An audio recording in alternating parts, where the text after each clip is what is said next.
என் அன்பு செல்லமே, ஒவ்வொரு நாட்களும் ஏக்கத்துடனேயே உன் வாழ்க்கையை கழித்து கொண்டு இருக்கிறாய். ஒவ்வொரு நிமிஷங்களும் ஏதேதோ குழப்பங்களுடன் நகர்ந்து கொண்டே இருக்கிறாய். என் தங்க குழந்தைக்கா வாழ்க்கையில் நிம்மதி இல்லாமல் தவிக்கிறாய்.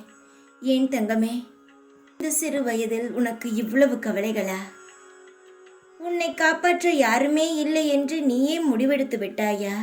அதனால்தான் என்னையும் தேடி நீ வராமலேயே இருக்கிறாயா? என் ஆலயத்திற்கு வந்த எத்தனை நாட்கள் ஆகிவிட்டது. நீ ஆனால் என் மீது ஏதோ ஒரு கோபத்தினால் இன்னும் என் மேல் கோபமாகவே இருக்கிறாய். என் தங்க குழந்தைக்கு என் மேல் கோபப்பட அனைத்து உரிமையும் உண்டு. நான் எந்த ஒரு நிமிஷமும் உன் மீது நான் கோபப்பட மாட்டேன். நான் ஒரு காரணத்திற்காகத்தான் உன்னுடைய வாழ்க்கையில் எல்லாவற்றையும் தள்ளி போட்டுக்கொண்டே இருக்கிறேன். காரணங்கள் என்னவென்ற காலப்போக்கில் உனக்கே புரியும். நீ நிறைய சுதாரிக்க வேண்டிய நீ சுதாரிக்காமலேயே இருந்து விடுகிறாய். சில நேரங்கள் சுதாரிக்கிறாய், சில நேரங்கள் சுதாரிக்காமல் தேவையில்லாத கவலைகளை நீயே வாங்கிக் கொள்கிறாய்.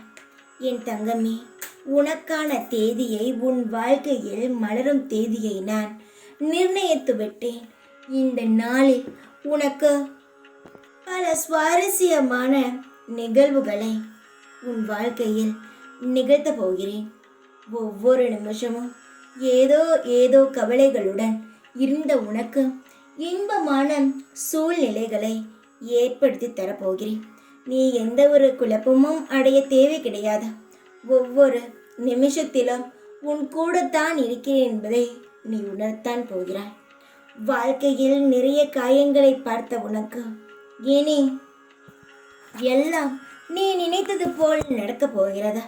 அதை பார்த்து பூரிப்பு அடைய போகிறாய். வாழ்க்கையில் சந்தோஷத்தை ஆளப்போகிறாய். வாழ்க்கையில் இதுதான் வாழ்க்கை என்று நீயே சந்தோஷப்படும் அளவுக்கு இன்றிலிருந்து உன் வாழ்க்கை மாறும். கவலைகளும் கண்ணீருடனும் வாழ்ந்த உன்னுடைய வாழ்க்கையில் இன்பமும் சந்தோஷங்களும் நிறைந்து இருக்கும். என் ஆசீர்வாதங்களுடன் நீ எப்பொழுதும் நிம்மதியாக இருப்பாய். சந்தோஷமாக இரு. எப்பொழுதும் உன் கூடவே இருப்பேன் நான். ஓம் சாய்ராம்.